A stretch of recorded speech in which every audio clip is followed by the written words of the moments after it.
Hello everyone. Good morning or good afternoon. It's around noon here. I hope you're all doing well. And I've been working on my presentations for Saturday when I'm going to do a workshop on journey to holistic wellness. It's going to be from 10 a.m. Central to 3 p.m. Central, in between 1 hour break. Uh, Morning session 2 hours, 10 to 1, 10 to 12, 10 to 12, 2 hours. We will be talking about the theory and the resources and all that for the where you are. You first assess your wellness and then provide you resources of where you can get more information and help and all that. Okay, that's the first 2 hours. Then they will take a break, and then the more like actively doing yoga and some of the breathing meditations and all that. Those 2 hours we will get a lot more physically, mentally, and spiritually, probably. No, that's what I'm hoping to do. Hope people will join me and. Today, I was working on that and those presentations, and I put it together. A good talk and good sessions where interactive sessions will be there. This is on the Zoom, so I can see and then I can talk to people like any other Zoom webinar that I do. Uh, so there's a small charge, and but then you can sign up for that. And then there is also invitation to join our wellness club membership. You'll also know more about what are the resources, advantages that you could have by signing up for that. But for now, uh, we were having a very windy, um, uh, a cold night last night, and we kind of went through that.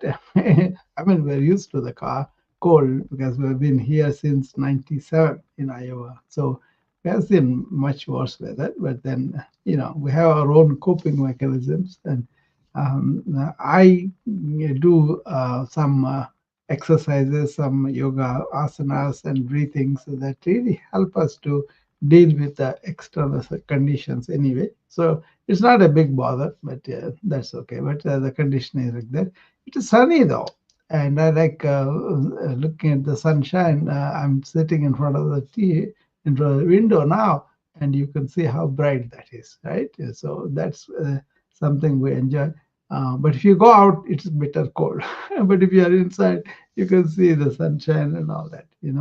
Uh, so uh, anybody has any problems or solutions or comments or anything that you want to tell me, I'm open to talk for a few minutes, and then that way you will really see uh, what I'm planning, what I'm doing, and all that too. Generally, I start with the morning routine, which my friends are participating too, and I would like them to continue for the day what they have learned about being in the present, discovering where the body is having tensions and relieving them as they become more worse, and also understanding what is good for you to sit down or not sit down, take the stairs or not, those kind of things. You can have a ergonomic way of improving your work routine. That's what I was focusing on too. And also, how do you land yourself in awareness and using the thought so that you won't be influenced by excessive thoughts that come from all around the corner, right? We are hit with the notifications. We are hit with the lot of things, right? So many messages, so many telephone calls, so many direct messages and all that. So this increasing the load that is coming from outside. So you got to learn how to really use what is appropriate for you, and then really try to empty them right away. That's what I do. I don't cling on to these things, right? I use the thoughts, I use all the information, but after that is done, I try to empty that right away. Don't cling on to it. And that's a very healthy habit, I think. Otherwise, you are overrun with a lot of information, and that is conflicting with what we need to use now, and so many disturbances, and people are kind of fried after so many. The whole social media economy is about getting our attention, right? And they just want to get in somehow that we will pay attention, we will buy what they want us to sell, right? So be intelligent, know what is you are about, what is that you want to do in the morning, and then be focused on that till that work important things are done. That is what I really teach my students, medical students or nurses, colleagues who are working with me. I teach them delayed gratification in the morning. So get up in the morning, get ready, and get your body, mind, everything ready, like I talk about in the morning practice. And afterwards, when you go to the work, know exactly what is your job, what is that you need to achieve today. Focus on that, initiate that, and get going. Maybe three things, important things, and then get going, and then take the break. So, but usually everybody wants to take a break at the cafeteria at in the morning and then relaxedly go. Mistake. Have everything done and go there work for the just to do the stuff. And also, either you do them or you initiate them. That's up to you. But three things that you could do, and once they are done, reward yourself with a break or with a relaxation session, whatever you do to enjoy yourself and all that, that is a very good habit to be productive, to be really achieving things of what is important for you in your life, and also not being influenced by everybody trying to get their thing done through you, right? We don't blame them because they want to sell things because that's their business. That's fine. But we can protect ourselves not to get engaged. Like how I do email is I don't respond to every email as it comes in. If it's really important, they can call me. That's the important hospital, clinic, my family. They all have my number, so they can call me and I will take them. Uh, if there is something wrong with the patient, the nurses are called, the nurses will communicate with me. I will pay attention to them. So that becomes a structured way I'm operating rather than responding to every other person want to do whatever they want to do. That is something in the information age we kind of call this digital toxicity. So we got to detoxify by having some habits. One habit is delayed gratification. Second habit is okay, determine whom you want to read the emails about. Okay, fix some time. Okay, just before lunch and also just before dinner, and attend to the important emails, and the rest of them just don't associate with them and don't tell them, don't send me any more emails.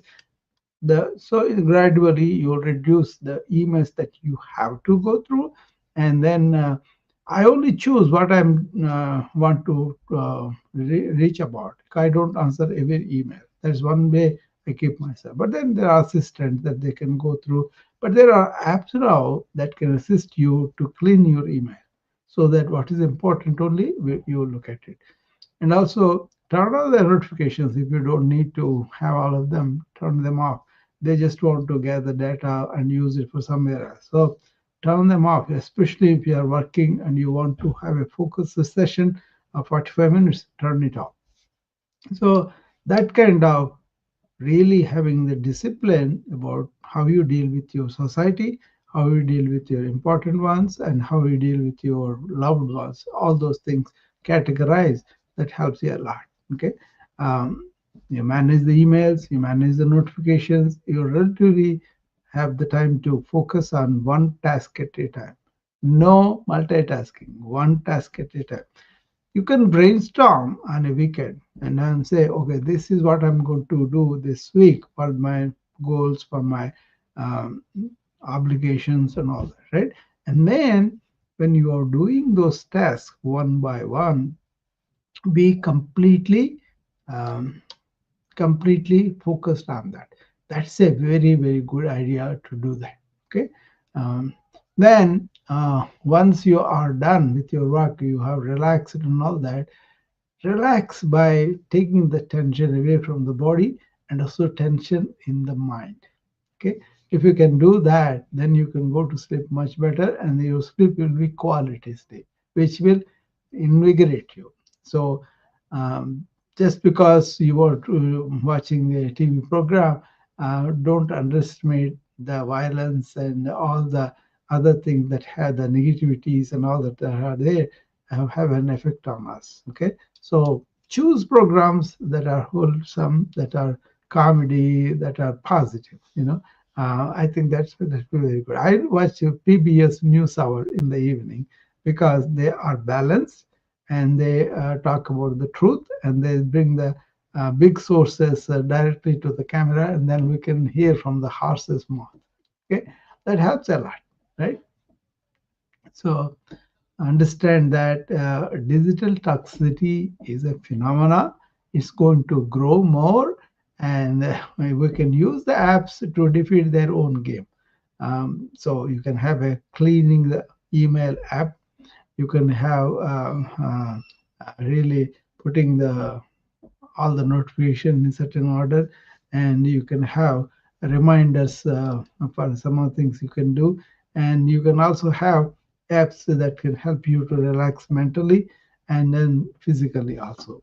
Use all of that technology to nullify the bad effects of the technology, but use the technology for the proper purposes. Okay, like I have a goal. I wanted to uh, electronically empowered my company. That is AI empowered, artificial intelligence empowered company. That way, I am writing my writings, and I'm doing my talks and doing my videos and everything rather quickly, much more quickly, damn quickly, really. And that helps a lot, right? That really helps a lot. So even the family emergency was going on in the last 2 weeks is still going on, but my wife is doing better, and she's able to do some stuff for her own, and that liberated me and my children, and we are focusing on what we need to do. Okay. So anybody has any questions on the digital toxicity, I can help you, or you can share what your way of dealing with this. Everybody knows this is the age of information overload, right?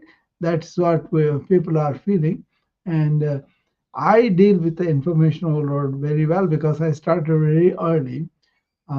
What it is we are not taught to take some time off during the day, right? But I start with the morning very early, being really in the present moment, and I continue that. I go to the work, I focus and do that, but I'm not really in the present moment awareness, and then use my thought and then stop it. I've been saying this time and again, but this can be done. Don't allow the mind to go vagabond and do whatever it wants to do. Bring it back to what you is in front of you and perceive that and then do it. Don't say this should have been like this, then that becomes perceive what is in front of you and do the work with full faculties use.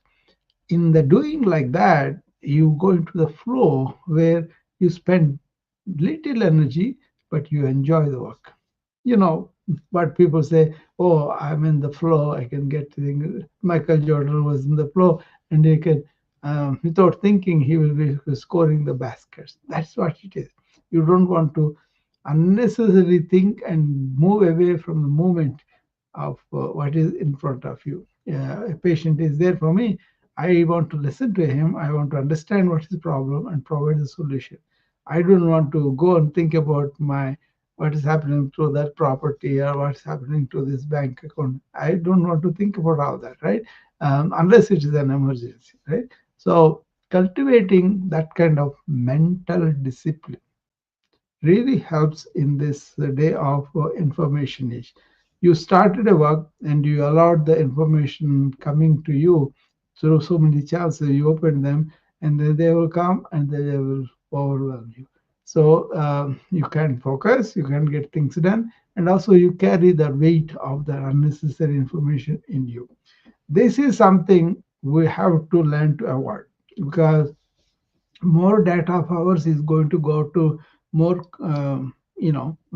vendors, and then more requests will come to us to get our attention. And that's why people can't watch a longer video, people can't watch something thought provoking, deeper thing, all that, and then they just want everything in front of them in 2 seconds. And that's a problem. People are not having personal close relationships as much because they don't converse anymore. They don't sit down and then see the body language, see the empathy, see what happens in the dynamics of the human relationship, because we are relying on the phone for everything. Don't even conversation, just um, chatting. I saw teenagers in my office sitting at the sofa, and they're talking to each other on the chat. They don't talk to each other anymore. So that's kind of a big problem down the line. So already many of the young kids cannot do without phone, cannot really go to sleep completely calm their mind, because they go with a lot of junk in their mind. They wake up in the junk, and they put more junk in their mind. Okay, so that's not only kids but also all the adults and everybody, including us, we are doing it. Bring some discipline, have some kind of control. Like, if you are going for a walk, for example, what we used to do, we go for a walk, and then we pay attention to the nature. We are alert to what's happening, everything, right? We know how the day is, how what the wind is blowing, what the leaves are doing, and all that. So that connection, allowing the senses to be with the nature, is a very healing thing, naturally healing thing. Um, Look at yourself. Are you doing that? Or are you taking the phone and talking to somebody, or watching some podcast, or listening to something, and then where you are in your own bubble, and you're not open to the nature and everything, and that's the burden. But you may learn some few facts about things, but then you really are not in touch with the nature. I am very high believer of being in touch with the nature. Even if I go out, I will see how the grass, how the trees, how the weather, how the light, how the rain, whatever that's happening at that current moment, not what I want to see, but what is happening, I'm in touch with that. Flowers are blooming and new flowers are coming, I notice them. Okay, I look at them, I enjoy the color, enjoy their beauty and all that. Okay, so increasing the nature's connection, while getting out of the mind as much as possible, but using it with focus when we have to do something. That's how I achieve things. I do a lot of things, but I do them with a focused mind in the moment, and after that, I will let it go. Okay, that kind of thing I always talk about. Empty your mind, empty your mind. Always talk about. It's much easier if you can do. Start with this. Suppose you are having a lot of thoughts going all over, right? And try to get into a focus, or compartmentalize with the different things. But whatever activity you take, bring all the thoughts around that to the focus. It could be breath, it could be a book, or whatever you are doing, and then your file, or whatever. Suppose I'm doing a electronic medical record update of a patient history. Focus on that. Be with it. And then the next step would be, how can you follow that fixed point with one thought, and that's the one that you want to do. And after the thought is done, how can I go to the thoughtless state of awareness, and that you have to maintain at least 120 seconds. Then you go into what's called samadhi. That is the absorption into our real self, real silence, and all that. If you do that in the morning and in the evening, you will see how beneficial that is to the mental health. Okay. much of the mental health is about repeating worrisome thoughts or anxious thoughts or depressive thoughts over and over and over again, and then you get grabbed into that negativity inside your mind. If you are negative to the past and all that, that could be depression. But if you are worried about something that has not happened, that may happen, and you are worrying about that all the time, that is anxiety. Okay, you don't have to all of that. In the present moment, there is no future worry. In the present moment, there is no past recollection. Then only you are in the present moment. So either you choose to be in the mind by the being in the past or present or the future, or in the life which is going to be here in the moment. Okay, so understand that this is important. People are neglecting it, and then the mental health problems have increased quite a lot. People react very quickly for things, and then that causes problems, right? And but if you can respond, and it's not the problem out there. If I am really complaining about something in the house, that negativity is there in me too. It kind of produces its own humoral reaction, which is the secretion of stress hormones. So what you feel, how you do, is important for your health, so that you can cultivate an attitude of, okay, I'm going to be sporty about this, I'm going to take it easy, is much better for you than other. They did this, the centurion study, and they found out the people who are uh, lasting long. I think Okinawa in Japan, they did that. There were so many centurions. And that's one of the common things is they ate well, they moved and all that. But one of the common things is they were happy-go-lucky people. Don't take anything really serious, and don't expend their energy to. If you can do something about it, fine. If you cannot do something about it, relax and take it easy and help yourself by not reacting negatively. So getting all the thoughts together, staying with one thought and going beyond one thought, all these things you want to practice during the daily life. If you do that, you will be able to really get focus on that, and then you will be really healthy by the day's activity, not accumulating stress because you felt like that, because you are wanting something and something has happened, then you react emotionally and annoyed or really cursing, whatever. That's not good for you, for your own health. Okay, so understand that and then approach things rather philosophically, you say, or sportively, you say, or stoically, you say, whatever. But a lot of yogis and monks, they don't react. They don't react that easily like we modern people do. And this is a big problem. So I have to teach people, don't react, but respond. What does it mean? Don't react emotionally. Don't let your limbic system, which is the emotional brain, the reptile brain, that is very powerful. It reacts just like that. So be observant of that by using your prefrontal cortex. And then you don't be reacting, but you will be responding to the situation. So then you can use all your energy, the thought power, to resolve the problem rather than making a problem for yourself by emotionally reacting. Okay? Very simple to say, but very difficult to do. But start with one. Like for example, you have a colleague and he is working with you, and then he has his own pressures and he could not show up, so all his work came to you. And if you curse him, if you really resent it, if you say so many bad things about him, all that is going to cause that emotional turmoil and then associated stress hormones, and then you'll be going. And you just say, oh, I can react like that because I'm so arrogant, I'm so egotistical, I can do that.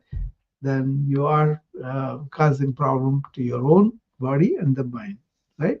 So look at that way, And then nothing is permanent here, nothing is going to stay with us, everything shall pass. All those things will make your reaction go down. And deep breathing. Every day do the deep breathing and see how those reactions are going down. You know, you don't react as much as you want to respond to the challenges that the life poses. Okay, it's easy to say, but it's very difficult to do. But if you don't start, if you don't understand, if you don't evaluate this kind of thing, it will go on like that. I do react to my family's mistakes and all that. But because I practice deep breath so much, immediately I'm aware that I'm reacting and I stop doing that and then respond with whatever energy. What is that I can do? How can we solve this problem? That's what we have to do. Okay.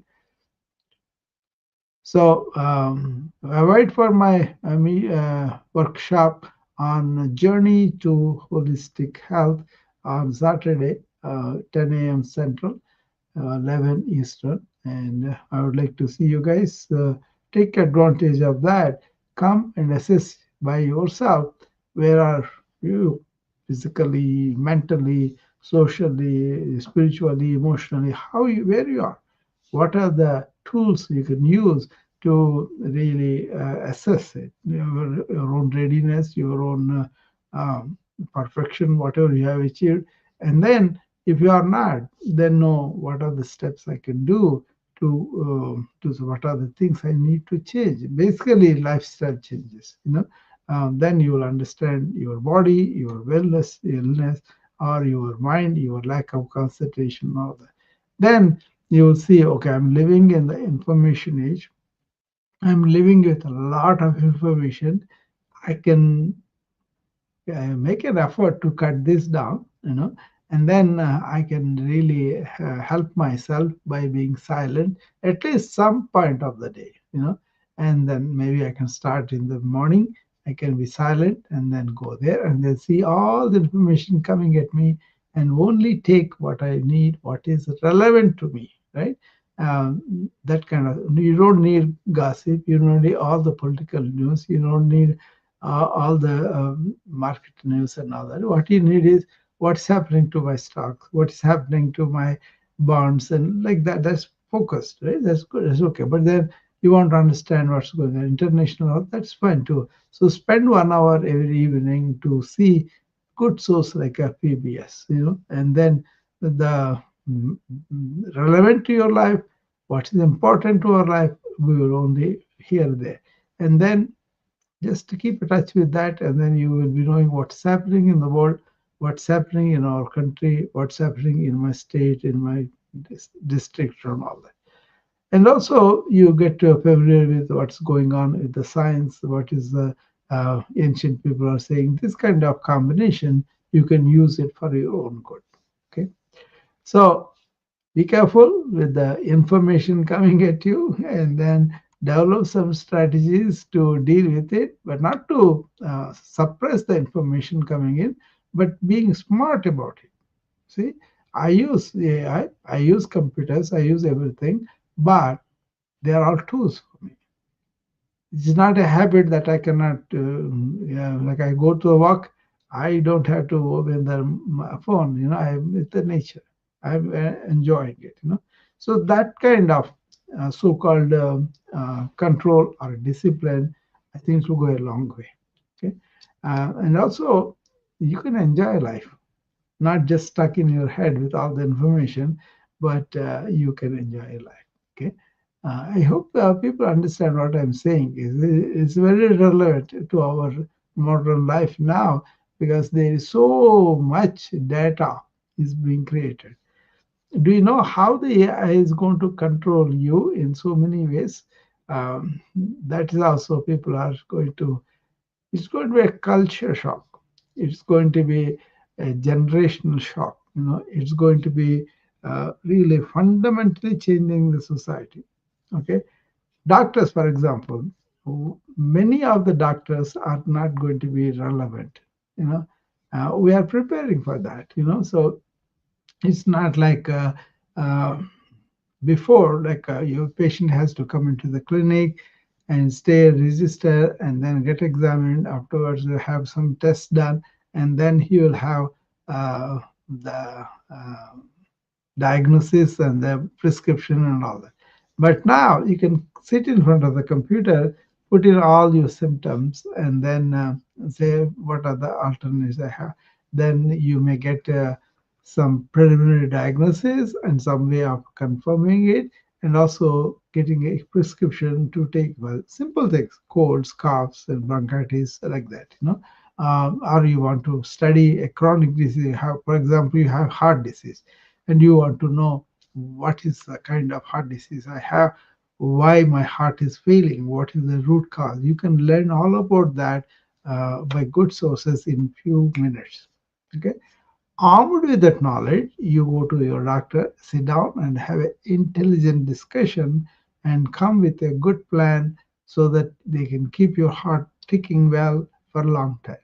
Okay, we have so much knowledge like that right now, and that is available for the local people. And then you may be afraid to make a decision on your own, which is legitimate. Then go to your rheumatologist, already studied about it, try to research about it, try to understand what is the disease, what are the things available for you to go, and then your doctor may show better sources. He may help you to find out the much more information, and together you want to make a decision about therapeutic options, what I'm going to do. If it turns out you are taking the right medications, you are taking the right things, but you are not doing proper with your lifestyles, you are too sedentary, you are not really being active, and also you are smoking or you are drinking a lot of alcohol, all those things come into play, right? It's not like you come in coughing, I diagnose a bronchitis and they give you antibiotics and you hope you will get better with that. But suppose you are a smoker, what happens is in the tracheobronchial tree, there are mild cilia. What they do is they do the scavenger function. Something dirt goes on up, but they will scavenge and then get that out of your system by coughing out and all that. Smoking kind of makes those cilia go numb like that. So they don't not functioning up and down. They are not good in the scavenger function. So gunk accumulates in the lower part of the lungs and it doesn't move. And then that becomes a problem for them to get the sputum out. See, they called Laennec pearls. They kind of inspissate and become like a closure of the bronchi and the terminal. Then they become very, very tough because there's trying to get it out, but it doesn't move. And they have so much trouble of breathing and also cough and all. Then we have to give a vasodilator, a bronchodilator, so that the bronchodilator will be able to uh, uh, the bronchodilator will be able to open the bronchioles, okay, so that we can bring those out, and also we can give you some liquid that can get these things out. As you go along, this becomes a big deal for them, a real problem. Okay, so they are more vulnerable for more infections. Smoking can do all this, right? Understanding that, you change the lifestyle of smoking, you are helping your body better. Okay, that kind of smart way you have to be. So information is good, but what is appropriate to us, what is insightful to our problems, either mental, physical, social, whatever, that's good. But not all of them is put out there is serving your purpose. There may be nefarious activities are making money and then making you more sick and come back and give them money. Those things will be going on. If you go to the doctor, they give you solution to a problem right away, but they may not have the time to go into the details of your social structure, your house structure, what you can afford in the technology, and what you can do with simple things on your own. That's what I was focusing on all the time. Be proactive about your own lifestyles on an ongoing basis, not once in a while. Okay. Hi, Peter. How are you? I see Peter coming up. He's the only one sometimes comes up and talks to me. Maybe a couple of other people may well and Elizabeth and all that, which is okay. But I would like to know what's going on in your life. What is that? Do you agree with me about this information age? Do you know that I'm an informatician? I deal with big data and high information. And one of my things I examine is what is the net effect of this information explosion on the wellness of our population? Is it just churning it out or churning it out good wisdom bullets that you can take in and apply in your life and improve your life? That's what I'm going to do with my company. AI empowered BA pal. That's my goal, one of the goals. First goal is self-realization, according to the ancient wisdom. So know who I am and stay there. That's the first goal. The second goal is how can I empower hospitals and clinics and as a system, wellness-oriented health system. Okay, I will play my part by being model for that because I kind of live a very wellness oriented lifestyle. So I don't smoke, I don't drink, and I don't do a lot of this churning of all the mental trash I talk about, the gossip, the politics, all those things. I mean, know about what's going on, but I don't want to spend much time on that and spend time how I can empower myself by going inward and all that. Okay. So, first goal is self-realization. Second goal is wellness-oriented health systems. In the process, I'll be well too. And the third goal is how can I help the planet, the earth, by being a responsible uh, user of the earth's resources and also help spread the awareness that we are really in danger of everybody knows about, they are seeing it, but we have been talking about it since 1980s. So I belong one of those doctors and scientists who is always worried about what's going to happen to our earth, what are going to happen to the plants, what's going to happen to the future generations, that kind of thing. So I have plenty I could work with, right? So I'm always occupied with those important things for me. I consider that I'm lucky I was able to focus on these things. Not many people may not be, they have to earn their livelihood, they have to, um, um, you know, pursue whatever the wealth they want, name and all. I don't have any of that. So I can be simple outwardly, but inwardly I can be aware and really know what's going on and try to help the life, contribute to the life, rather than just okay looking after myself, accumulating what we want, and then feed my ego. Those things, I think I'm out of it. That's where I think the God's grace is working for me, and that's where I'm peaceful, happy inside, and then come out. Hopefully, that makes sense to you guys. So let me see. Maybe it could be uh, James. Okay.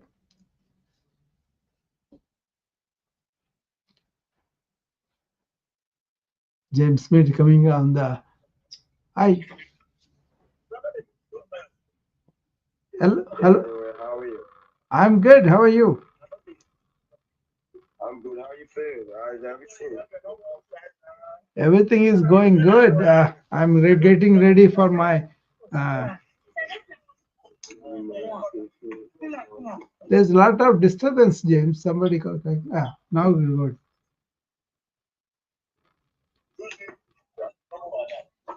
I can't feel. Yeah, I got. You know? Hello. A lot of disturbances. A lot of people are coming. Yeah, so we're talking about how to feel better with January, right? Hmm. Okay. Sometimes you just need to stay. You need to stay active. You need to while away your time, sit on people, Yeah. make you feel very, very okay. And sometimes when you do go to work, you return back, you'll be very tired. You Yeah. don't have much time to communicate with anybody, right? Mhm. Yeah. See, that's where I was always talking about.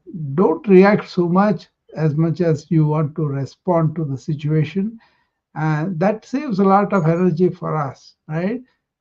So that's how I usually approach the things. Like I go to the hospital, there's a lot of argument going on about a patient, then we want to stand back and listen, not come out and get these people mismanaged it or whatever.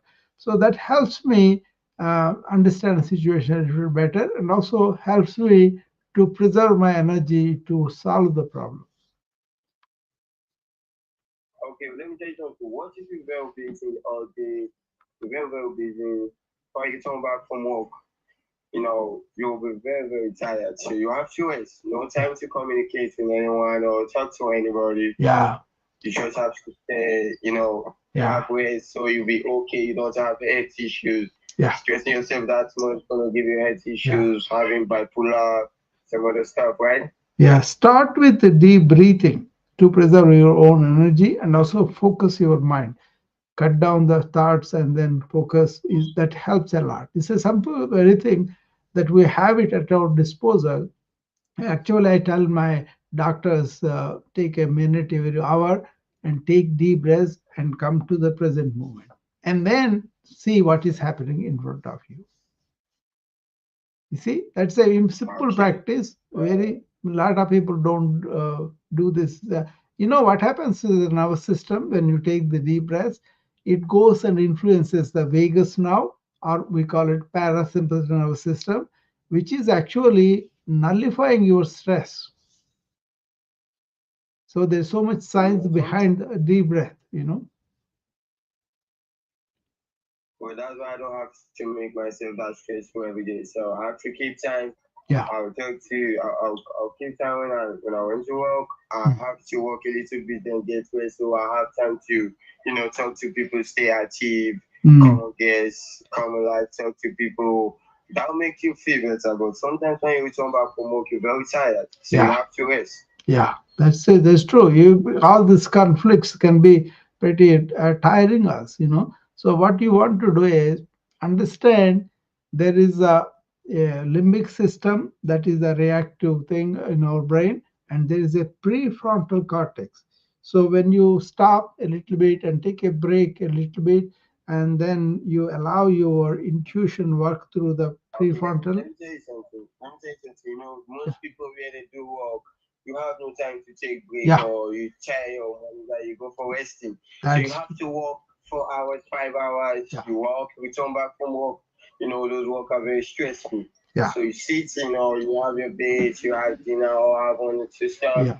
have some wine or some You are coffee, so then you right, can rest. James. The society culture is all doing, and they don't attend to our being. So you make a special time before you go to work or after you work to address the stress your body goes through, your mind goes through. That's Yeah, that's that's okay. That's yeah, okay. That's fine. So have a great day. Stay yeah. safe.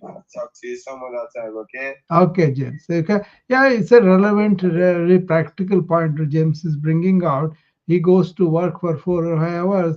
They continue to, you know, create an atmosphere where you are stressed. You know, you are really feeling bad. That's why spend some time on your being, your own yourself by yourself, because the work people may not focus on that. They may give you breaks, they may give you other things, but then you got to be really proactive about your own stress relieving measures and all. Learn some of them. Don't react, but respond is one thing. Deep breathing is one thing. And also putting things in context. Is this worth my wellness? Is this something that I need to focus on that? You know, those are really, very important things we need to really inject into the culture. You know, hi Ronald. Hey, how you doing, Dr. Rao? I am pretty good. How are you? Oh, pretty good. Yeah. Yeah, I had a question. I don't think I discussed this issue with you, but I noticed. I know you know probably some about parasites. And I think a lot of people have them, Yeah, but there's certain foods that cleans them out.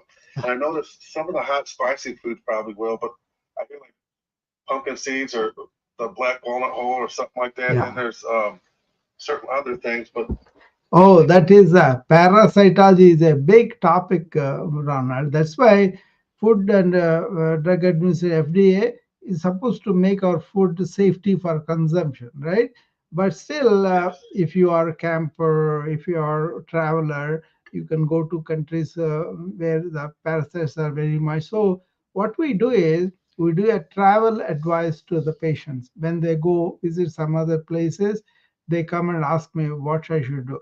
CDC puts out a lot of information that you can use before travel, during travel, and after you come back travel. But still, kids go to India, come back with loads of parasites in their gut, and so you got to help them to give the food that is more eliminating all the waste better. And also, when you have access to the stool sample, then we can determine what kind of parasites they are, and there are medications that can really help you to get them out. Food wise, holistic food is very good to get a good bowel movement. yeah. I think you know, I've heard, like when, like really obese people probably have them blocking up their intestines. They're not really getting the nutrition from the food, Yeah, the parasites. yeah, I know one of the things that helps is colonics. I don't think a lot of people, it's more of those taboo subjects or something like that, but yeah, it's like, um, I've had that done before. yeah, You can literally see something through that tube and it looks, plus I think I've seen stuff like a pinworm. They have like the yeah, ultimate uh, cleanse or something like that. yeah. I've taken those cleanse, Mm, and when you get that stuff out of you, it yeah, feels way better. And I'll yeah. tell you what, I Definitely. know like Yeah, when I eat the Indian food, it's like my nose starts running a little bit because yeah, it cleanses yeah. out instantly because you know how the spices do that. Yeah, yeah, that is a blessing. You see, we are getting more and more information on the spices in a language that you could understand. Before, it was like a use it good, but now we know what is the chemical that is there in that spice and how we can really understand how it works and how we should be keeping the food in that. You see, traditional Indian food has a lot of spices. So Yeah, it's got really, turmeric and yeah, India will have a very good gut health. The people who follow that. But then a lot of people are influenced by the Western diet, and then they are going to the Western diet. They are having the same constipation problems you are talking about. But then the people who are eating greens, who are eating yogurt and yogurt products, they have the gut protected that way. yeah, Yeah, that's a good thing to mention because I think people are yeah, not. right. It's not being addressed by a lot of people. But if people, Yeah, sometimes if there's like a flu bug. I've had a live blood analysis, yeah, and sometimes you can see microscopic yeah. You can. a bug or something like Yeah. you You know. see, you can do And gross and also microscopic too. You are right because you can see a pin bomb in the stool, or you can take a stool sample and then do the microscopy. Even now, we call what is called agglutination test, immunological test. That will tell us a lot more about the how far this bug has gone to affect our health. See, that's why proactively, if you really take action before you get the bug into your system, and also understanding how the bug's whole lifestyle and also therapeutic measures, then you are well off. Because suppose you are taking kids to some country like a Mexico, we will give you a report of these are the things that you should be careful when you travel Mexico. Simple yeah, hot water, simple but diet will be good. You're right. Unless you know about it, you won't take care of it. Yeah, well, olive oregano I think probably will help too. yeah. When I first I took it like over 20 years ago. I felt my whole stomach tighten, and it Mm, would go untight. yeah. And it would like be clenching because I There had are something that I had to do. there are no simple solutions for all of them, but there are solutions for each bug.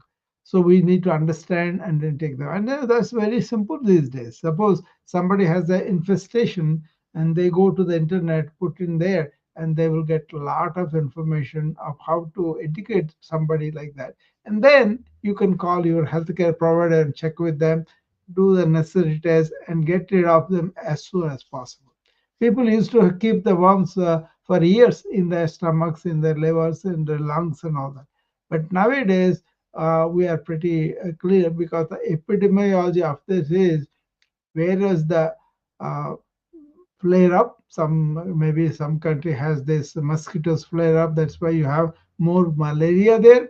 And then you also know there is malaria that is resistant to regular drugs, so once you know that, you go there and attend to those epidemiologically, because we collect the information, the nurses will collect them, and then we get to the central thing, and then CDC knows where everything is happening around the world. And also information about that particular infestation, we call it parasitic infestation, then you can, that is the proactive behavior. I'm glad Ronald brought this to the attention.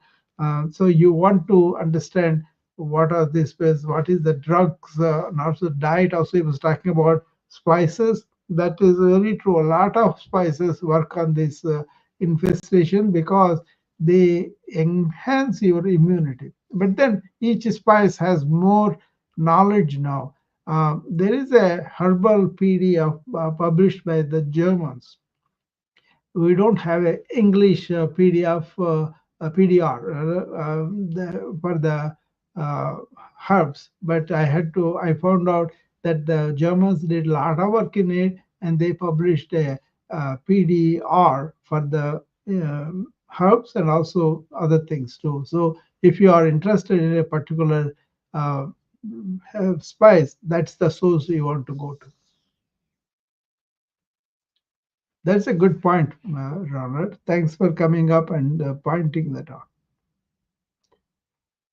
See, there's a lot of suffering involved with the pinworm or lukewarm or tapeworm. So many things we studied. That's a whole subject we take: parasitology, microbiology, and all that, right?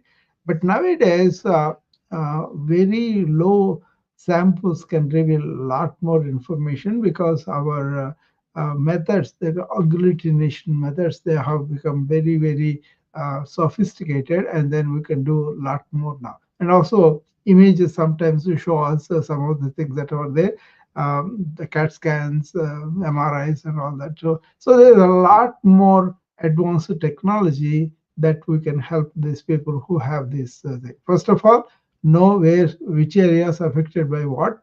Get a travel suggestion when you go into those areas, and also be prepared to be preventive in the country while you're staying there. One simple thing is, drink only boiled water that is cooled down, or a bottled water. I did this with my kids when we visited a couple of times when they were very small. I was very religious about making even the taking the shower with a bottled water, because that helped them. My kids came back without any infestation. Whereas the cardiologist in front of my house, he was there, and his kids, when they went, they picked up a lot of bugs, because they never wanted to really rigorously follow the precautions. And we followed that, and then we brought the both kids. There were only one or three one time, or sometimes five or seven, something like that. Both the times we went to India when they were small, they came out without anything, mainly because I knew what are the endemic areas of the in India that has what bugs, what parasites, and then took lifestyle measures that are important. Okay, always check the CDC, what is going on in that particular country you're going to visit, and what are their recommendations, and implement them religiously. What happens in India is all these relatives want you to invite and give you dinners and all that. And when you go there, if you eat that only food and also their water, they are kind of immune to that. That's why they won't get it. But if you do it, because you lose immunity after you are in this country for a while, because those things are not here, and then you will get it very easily. So I was gentle to tell them we just for protecting the kids, and they understood. They always poured bottled water and all that. So simple awareness, simple measures that are there. If you are sincere about it, lifestyle, you are much better. For example, if you get up in India, and you want to walk around and then you want to eat the street food, that's a no-no. Don't do that because you don't have the immunity and you will get those. Okay. So if you stay there for 3 weeks, maybe you will get some, and then if you eat, that's okay. But otherwise, majority of the time, people get this, you know, parasite infection quite a lot. So I'm glad we are talking about some medical issues here too. That's good. So my focus is on lifestyle. My focus is on how to improve chronic disease, not only in the numbers but also their outcomes, and also how to not to peter into the chronic disease. It can be done. There is enough knowledge that we have to keep ourselves well and to keep ourselves really um, well for a long time, and also in a joyous way, not in a miserable way. Okay.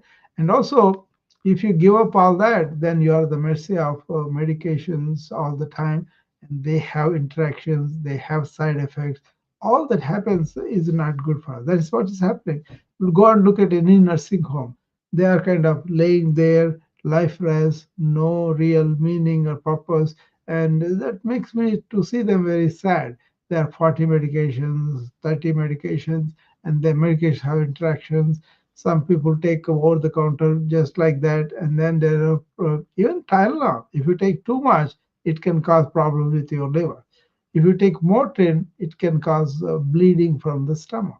See, all those things are there. So be smart and eat smart, and then exercise well. Allow your body to develop the resilience that it can fight off a lot of things. So if you don't allow the body to get the resilience by eating right, exercising, sleeping right, and also most important in this era, keep the mind quiet. You see, we are not doing that. We are sitting down a lot. We are watching all the TV and everything all the time, and keeping the mind running all the time, and never understanding how to enjoy a moment of silence, stillness. That serenity is very, I really cherish that. Most of the time, I'm kind of quiet. But when I come to talk, when I come to share with my friends, I may talk. But after this is over, I'll be quiet. That is a blessing, maybe. So, but I don't actually engage in a lot of things that do not really matter in my life. So that kind of helps you a lot. And also, when you go to the nature right after this busy mind activity, and then allow the mind to settle down, but allow the senses to go and meet the senses in coming to the vision, the sunshine, the rain, or whatever, and hear the noise the nature makes. And people lost that, but I actively be in that. So having connection with the nature is a very blissful healing thing. Don't get trapped in your mind by recalling and regretting past, or imagining and getting worried in the future. Don't do that. Just deal with, just by really absorbing what is coming to you. you know and then if you are in touch with the life, then you are much more vibrant and much more happy in your own mind. Okay. Just because you have knowledge doesn't mean you have to churn that in your mind. Keep the insights, throw the other things out. Then you have learned from the knowledge. You can use it when the time comes, but don't have to hoard it and then really harbor it. A lot of people think they are thinking a lot, and that's why it's very good and all that. Ronald is coming back again. So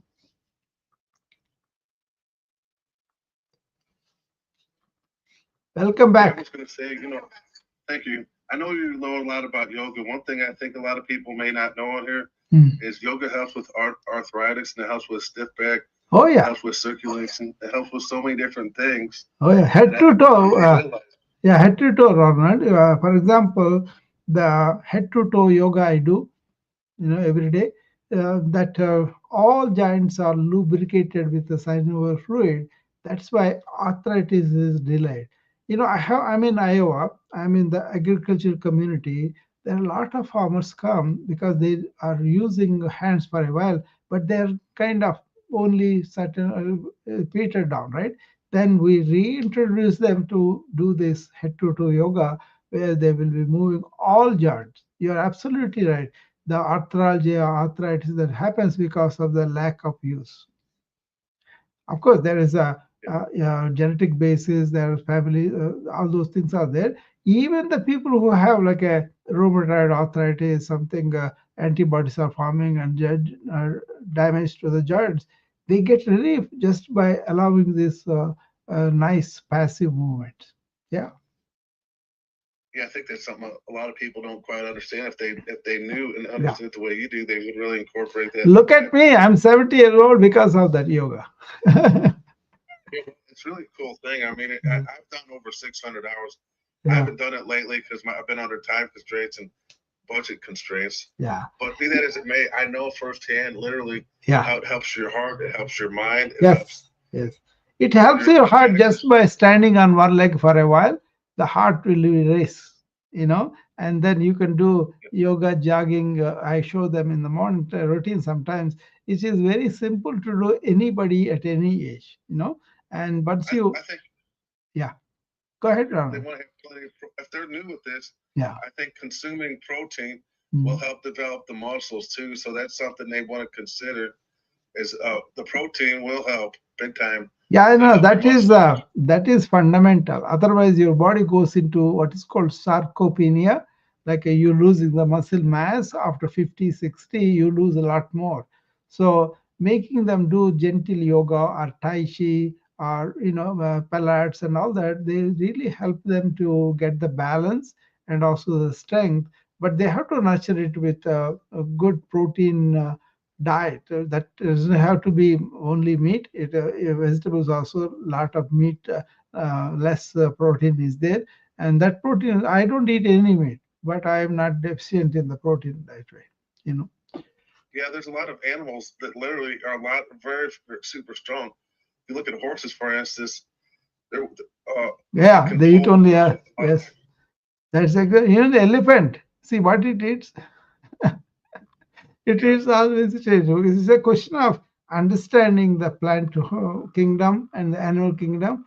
Actually, if you want to help the planet, don't eat meat because grazing of the cows takes a lot of fields where trees are going down, and that way also we are not helping the planet. Yeah, but yoga is like a not a simple thing. It's like a comprehensive thing, and once you understand and you lead that kind of life, you can live longer, energetic, and also really focused on what you are doing.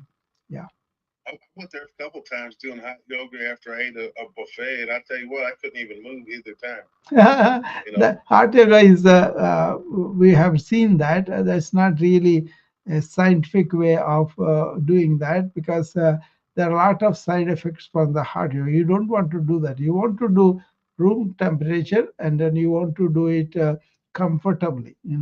Yoga is a lot more than body and the mind. It is a much, much deeper issue, but you can really keep your body very healthy just by understanding yoga movement and then doing that. Basically, they don't allow you to sit down for long time. Even if you sit down on the floor, they encourage you that. But modern times we are sitting in the chair, so there are compensatory yoga asanas you can do for that too.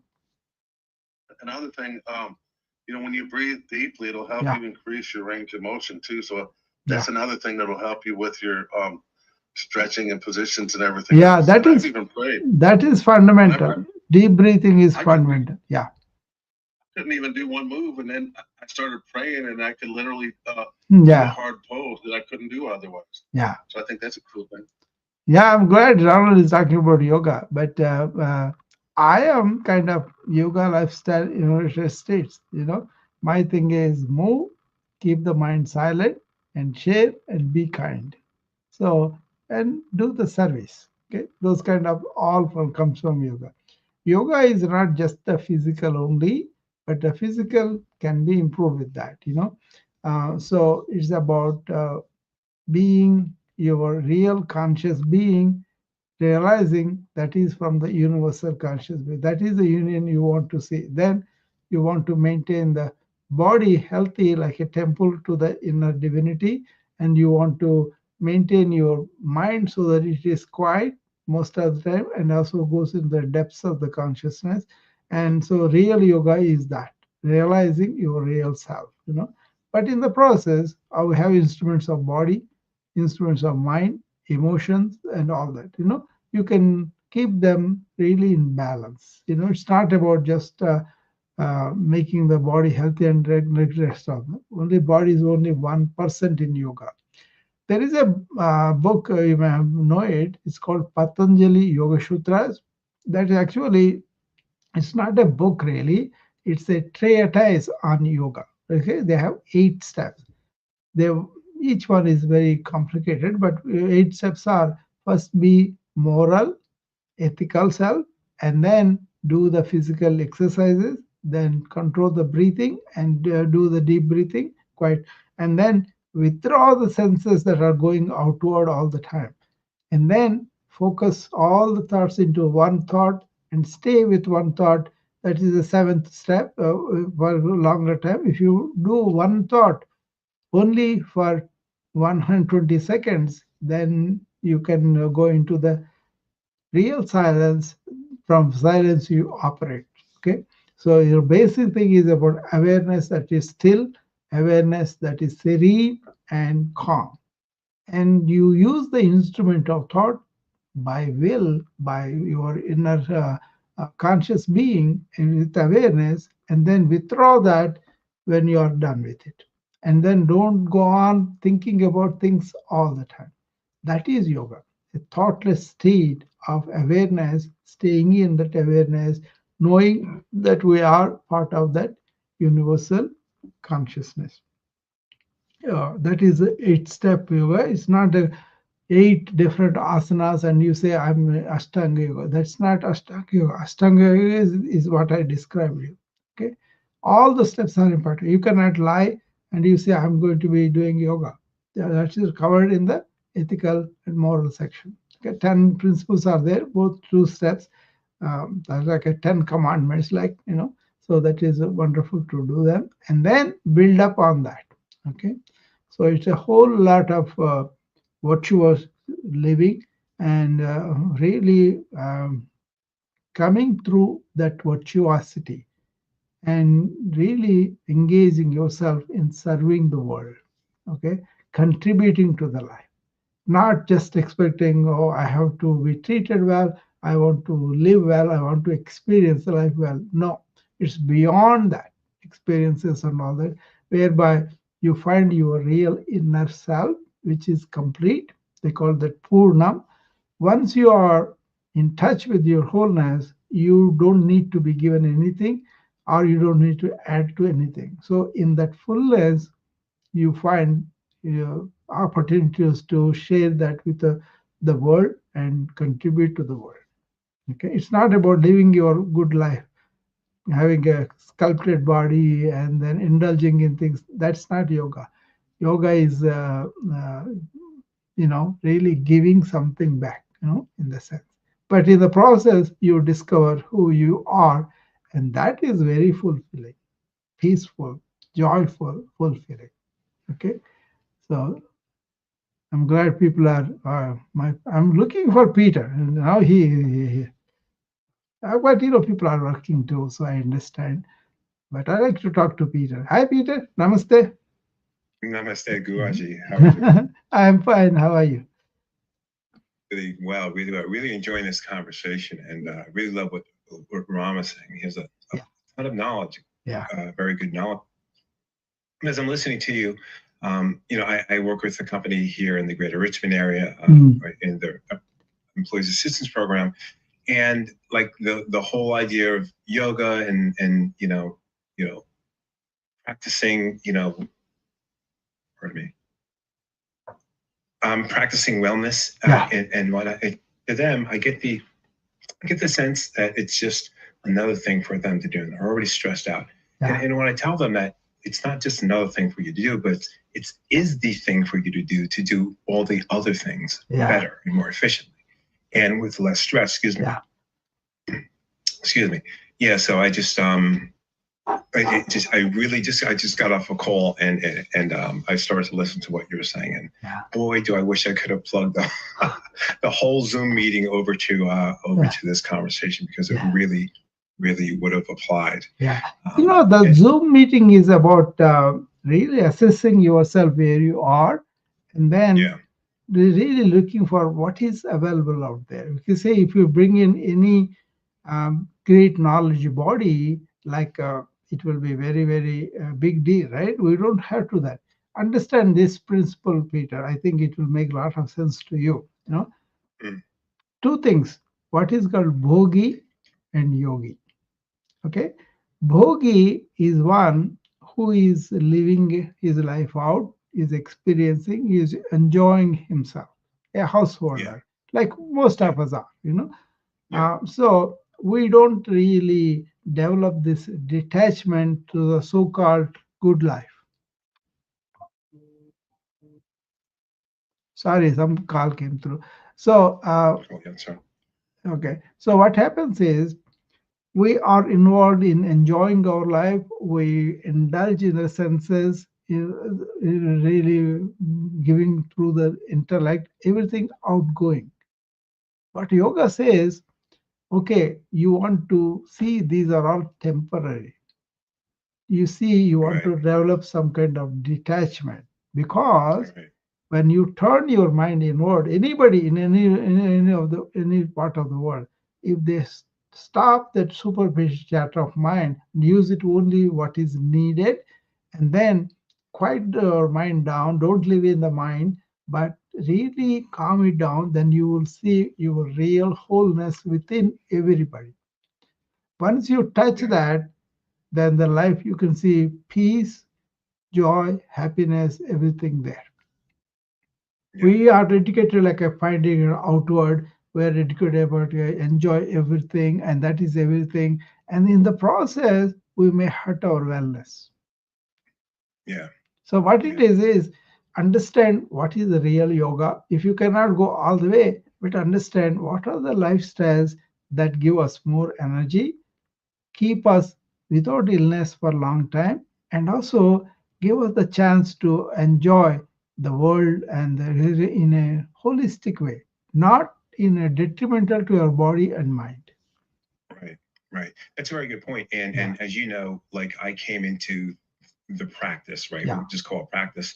When I was destroying my body, when I was introduced to it when I was in recovery from prescription pain medication. Yeah. And a really bad time at that. But then I discovered it. And then when I got to that point of, coming home, like I say, that state of bliss, that state of no thought, Yeah. that really was a spiritual experience for me. And when I tell people that, like they think, oh, was it religious? It was not at all. No. It's spiritual. It's energetic. And I think a lot of people, I know because I hear from people saying, well, yeah, it is body, mind, but it's also religious. I'm like, no, it's not. No. It is spiritual. Yeah. But it's think of it as an energetic Yeah. spirituality. It's not specific to any religion. They're not trying to recruit you into anything. No.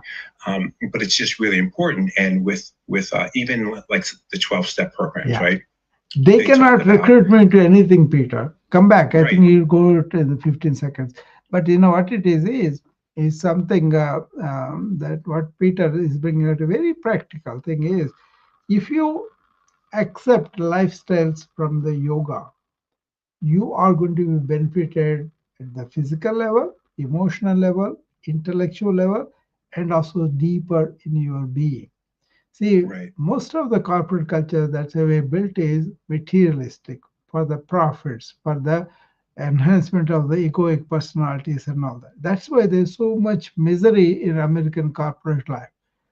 They may show you some things that are done, but there is a technology solving a lot of mental health growth. It's not. Mental health is worsening, as you say. And look at the people, How many people are addicted to a lot of things because some of it is habit, some of it is they cannot take the life and they get into these things, and all that is suffering that we see as physicians. I see that all the time. It's not making a dent in that, mainly because we are oriented to do the stuff, thinking that the stuff is going to resolve our inner problems. That's not Yeah. true. Everybody knows and instantly they feel it. If only I have some peace, in my mind. If only I feel good about life and all that. You see, inequality, racism, so many things are going on, contributing to the suffering. So what I am inviting is, come on, take a control of yourself. Be proactive about your own health and wellness. So be Maybe you gotta proactive. call Dr. Rao. Yeah, yeah. It's always like that, but they are all seeking me something for them. That's not my patients are. If they are patients, they have way to go there, to the other desk that we have. You see, that's one thing I learned, how to create GPTs by the AI. You see, the AI can create a desk for me virtually, and everything goes there, and they sort it and respond to it. Isn't that Fascinating. is that good? Really. For somebody like me doing that, I'm very proud of myself that way.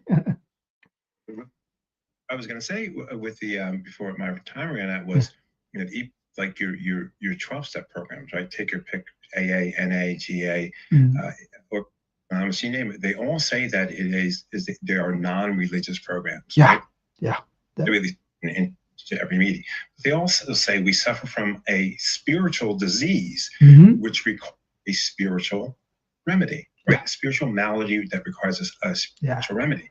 And that is very true. And the simple fact of it is that those 12-step programs have got their finger on the pulse because they realize that we are spiritual beings, right? So take your pick. So if someone says to me, well, I don't want to do a spiritual practice like yoga or energetic practice like yoga, I'll say fine. But guess what? I'm not even going. Yeah, I'm not even going to the spiritual aspect of the yoga because I know you're not. Yeah. I know you're not, but this is a point I'm making from my perspective and how people I talk. well taken. Well taken. Yeah. So, and they say to me, like, I don't want to do that. I said, that's fine. But what I try to point out to them is this: there's some things you can't get away from. We are spiritual beings. So whether you're taking up that practice or one you claim that you're not taking, you saying you're not taking a particular practice, you're actually taking a practice, and it's not a very good one if your life is not going the way it is. The way you would like it to go. So try something different. I always say that with my talks: try something new, try something. No, there is a perspective. I don't know whether you present it to people or not. It's like one section they feel they are, human beings trying to elevate themselves, grow themselves towards the spiritual being, right? Sure. But the other perspective is, no, we are spiritual beings going through a human experience. Yeah. The latter thing I fall into, I totally see that we are beings, and that being is all one. But then we go through the human experience. This ancient wisdom is about how to deal the human experience. See, materialistically, what we think, modern people, that we can create everything, we can control everything, and then thereby we can live better. But they talk about what is the real life where you go within and find out. So fundamental difference are there. People who are brought up like I want to grow up, I want to enjoy myself, I want to have a lot of money and all that. That is a materialistic point of view, and which is really going to really come back, Peter. I want to tell you something important, and after that, so it's a question of where they which kind of understanding they were presented around them, and then how they were able to really see that and come out of it. I personally think we are spiritual beings, and we are going through a human experience, and now I know the ways how to go there smoothly, which I'm trying to do it, and also trying to share with people.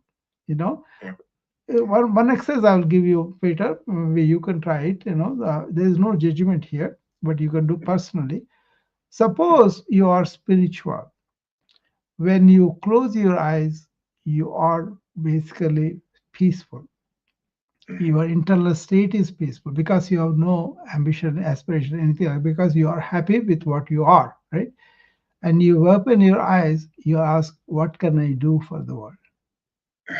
On the other hand, if you are materialistic perspective, when you close your eyes, you have lack of peace, all aspirations, all going after things. So how can I pray? All that. When you open your eyes, say, what is the world is going to do for me? Yeah, yeah. See, this is something everybody can do. They don't have to declare to us. We can perceive what is it that I am. Bigger way as far it's not a crime or anything, but if you are only materialistic and pursue that, you will find at the end of that, that's not it. That's what we Right. find, right? Well, doctors who are very educated and a lot of money also boosted their ego and everything. They come because they don't have mental peace. They don't have this happiness that I'm talking about. They cannot touch that. Then when we explore that, we can see that all that they strive for, the external achievements, they don't mean anything because the fulfillment doesn't last. Whereas when you find your real inner self, that is forever fulfillment. Yeah. That is missing in modern world because we don't give enough importance to that. You can be poor, but at the same time self-realized, and then you will be blissful and happy all the time. Yeah. And I think of like something as simple as sleep, right? We say we go to sleep because our bodies need that. So physiologically, biologically, we know that's true.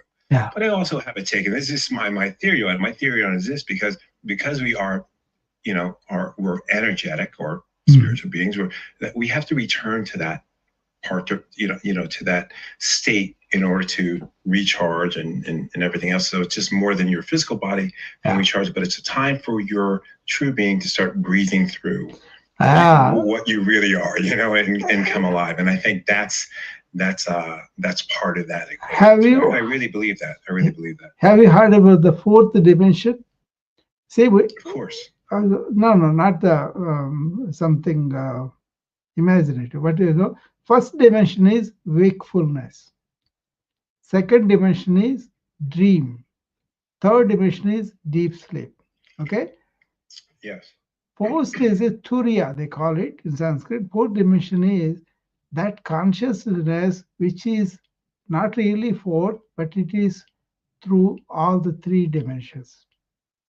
Okay, so what it is whether you are awake, you have the sense of self. Dreaming, still the mind activity, the sense of self. Deep breath, it's not about nothing, no absence at all, but it's a state of not being anything, right? That's a different thing completely. When you identify that and the turiya, and you apply the turiya, know about it during the day also. That is why awareness that we are is stable and is not affected by the vicissitude of the mind movement. So when the movement of the mind becomes still, you already can see what you already are. That stillness is the problem in the modern life because we are throwing stuff at people, always stimulating them. They have to react to that. Right. So that's why. And I have to tell you, I never heard of that particular definition of the fourth dimension. So I appreciate that. But this is the Advaita Vedanta. Everything is one, and then having this, and actually traveling to that by our understanding of what is the significance of our nervous energy and all that is really a breakthrough. Once you touch that, you are forever fulfilled. But you have to be done by each person. Nobody can give it to somebody else. But we have to be willing and open and certain. Yeah, you have to. Otherwise, you will never be able to touch that. That is what is the suffering is when you think we are a separate being and then we are operating like that. So there is a Dvaita thing. But then Advaita means non-dualness, that you are, you never perceive it because you are always in the duality mode, that I am different from the entire thing. So the oneness is not really appreciated and went into that and living like that.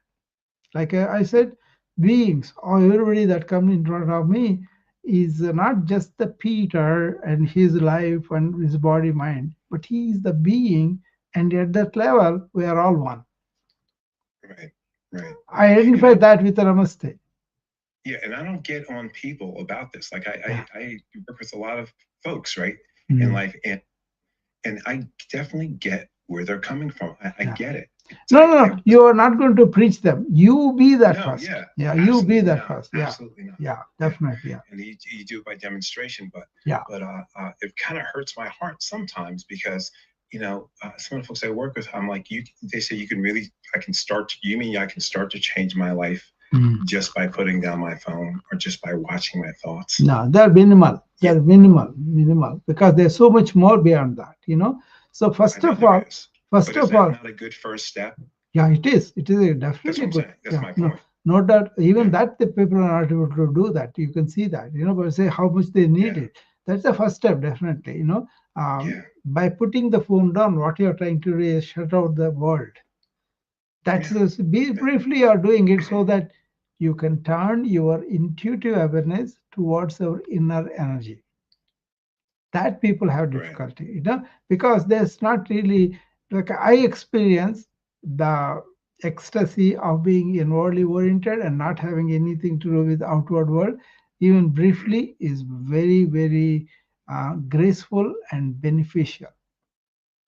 Yeah. But that's my experience. They got to go there. So all I can say is, okay, this is the way. Put the phone down, leave the everything up, clean up your mind and all that. But I cannot go and clean his mind. He got to do it. 100%. Yeah. 100%. Yeah. And I tell people all the time, like I was one that, I learned this stuff, and I learned about, 12-step programs. And I was that guy that learned the lingo, that learned all the lingo and knew how to talk, but I You wasn't remember, doing it. I always protest when somebody calls me teacher. I'm not your teacher. Yeah. Because my role is to live that myself and then throw the light on the path and invite them to walk. But even if they don't walk, they are beings to me, part of me. Yeah. Yeah. Because it's a question of leading somebody on their path by themselves. That's all we can do. But we cannot say, I am the teacher, I'm the authority, I'm telling you this, you follow that. No. Right. They have the capacity, they have that inner divinity. They have to take steps towards it by eliminating the clouds they built it up. Those clouds are there, and then because a lot of suffering is because of we think we are separate from everyone else. Right. Right. Yeah, I think you are on the I way. can't wait. I can't wait till AI starts to tell people that, so then they'll actually believe it. No. Yeah. How much they perceive what I'm seeing. Yeah. I'm telling you, the chat GPT knows more about me internally than anybody in the world. I understand. Yeah, because he knows what I'm talking about. He kind of evaluates all of that, and then he says, give me those insights so that I can expand on them. And then he said, well, you should see the writing so that he tells me about myself. But that myself and all that, I'm not really there. I'm in the being. Right. I'm not in the egoic mind. I'm in the being. Yeah. That's why I can use the mind, but I don't identify with the mind. Yeah. Beautiful. Namaste, Guruji. I still call you Guruji. You can, but I'm your dear friend. You are part of me. That's it. Thank you. Thank you so much. Okay, bye-bye. So that was a good conversation with Peter, So thank you, Peter, for coming up and contributing to it, and Ronald and everybody else. Anybody else has any questions, you can come and talk to me before I close. Okay. I'll see you later. Okay. And I'm preparing for that Saturday morning workshop. This is a workshop for helping people to be on the journey of holistic wellness, right? Your body, mind, emotions, and your spirit. Okay, it's like a beginning of my thing. I hope few people will come. I put in a connection. This is Zoom. As a small charge for that too. But how many people want to spend that? But our team insisted on putting that charge. So they put a link that you can click, and after the payment they will send you the Zoom link. And if you have any problems, send uh, messages to me, then I'll transfer to somebody else who is going to look after that. But basically 10 to 3, 1 hour gap. First 2 hours we're going to talk all the theories and everything, and also question and answer sessions and all that. And then afternoon I will tell you how you get up, how you do morning routine, how you do the daytime routine, how you do the nighttime routine, so that you can find ways that you can improve your lifestyle, where you are aware and actively using your mind and body, and also helping your body and mind in a way that's going to be well for a long time, and also in a joyous mode, not being miserable or not taking so much external help. I don't take medications because I don't need them. But if I need them, I will start with that. So don't cut down any medications, any help on, but then start to identify this is the lifestyle I could improve a little bit, and this is the thing that I could bring into my life, and then try that and then do that effectively. Then your body and mind itself, they tell you that they don't need this medication, then you can cut it down, but don't cut it right away. Always do all these things in consultation with your physician, okay, with your healthcare provider. That way you are, sir. Basically, I want to make people aware there's so many scientific breakthroughs that you can use. And also there's so much of ancient wisdom for centuries and thousands of years they used it. And we should borrow some of the wisdom into the modern life, especially mind. With all the information age and there's so much of information overload, you have the mind going all over, which is really not good. Be in charge of the mind. Use that, but don't identify with that. Because you are not that or the body. You are the inner essential spiritual being. Okay. Once you land there, you will see how beautiful human life is. Okay.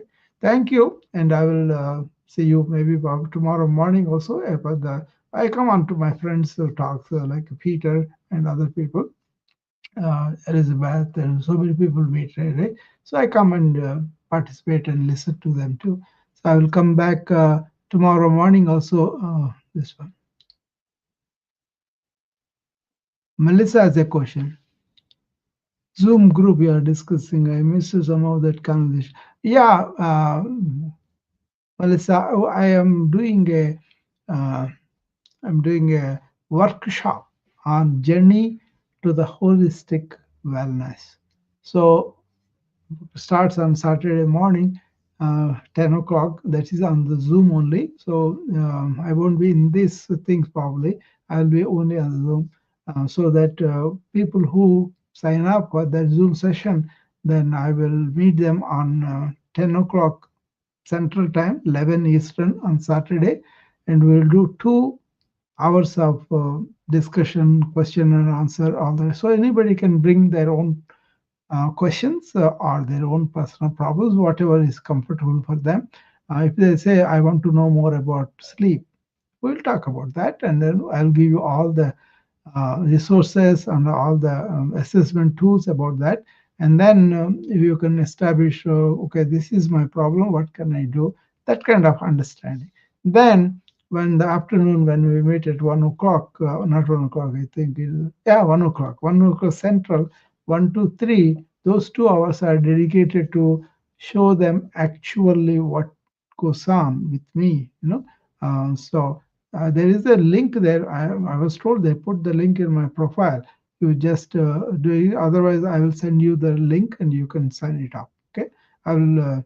So probably it is difficult to send it for everybody. So I kind of put it there. So go to my profile and click on that link right after my description. See whether it is working. Otherwise, Melissa, send me a request, then I can send you that link. Okay. But this is where I want them to be really engaged and aware of involved, and then have an ongoing discussion with me. So if they want to come and join my wellness club, that's fine. Otherwise, when I'm coming here, they can come and talk to me. People are coming to the morning routine, but we spend all the time doing the routines. But if somebody asked me for gastroparesis, I did the routine for them. Somebody asked for the immunity, I did a routine for them. Somebody asked for back pain, like that. Whatever you think is your personal problem in the holistic wellness journey, then we can work with it. But I'm not going to just say only yoga, but I'm going to say modern medicine and ancient wisdom. I don't say only yoga. I'm beyond yoga. There is Advaita Vedanta. That may be difficult for people to understand. So unless they want questions on that, I cannot really tell them everything. It's a big, huge subject. It doesn't happen just like that. But yoga practices are very good helpers for our lifestyles that we are going through in modern times, and then we're hurting ourselves that way. So I see a lot of chronic disease, but I have this solution. To be away from the chronic disease, we need to look at our four pillars of wellness that we are going to discuss in detail: the vital nutrition, optimal exercise, quality sleep, and calming the mind. These are the four wellness pillars I talk about. And as you say, it's not about blaming us for being adopting a lifestyle that is destroying our health, but just being smart about it. And then once they know it, people can do that, but they have to know it is a very slow process. But you start, I usually say, small changes but permanent changes. That is the thing that gives you the real result. You can't expect everything to happen right away. First of all, you unwind the bad habits that we got into, because I used to eat only rice because that is what was fed in my family. A lot of curries, a lot of things, but the staple diet is the white rice. So now I switched all of that. I used to only eat rice that was so brown, that kind of thing. So we may be born into it, we may be told about it, and because our parents may not be knowing it. But now we wised up. So I am wised up both by the scientific discoveries, but also ancient wisdom that has better arguments to present to me. Because that is what I'm sharing with you all. Okay. Thanks, Melissa, for that question. At least people got a clear picture of what I'm doing here. Okay. So I hope you heard that, because I was telling Melissa it is on my profile, the link. And if you cannot really, do the registration through that, just send me the DM if you want to come, and then I will send you the link for that. Okay. Thank you, and I'll see you guys tomorrow for sure for our morning routine. And in between, whenever my friends come up, I do come and join them. Thank you. Bye.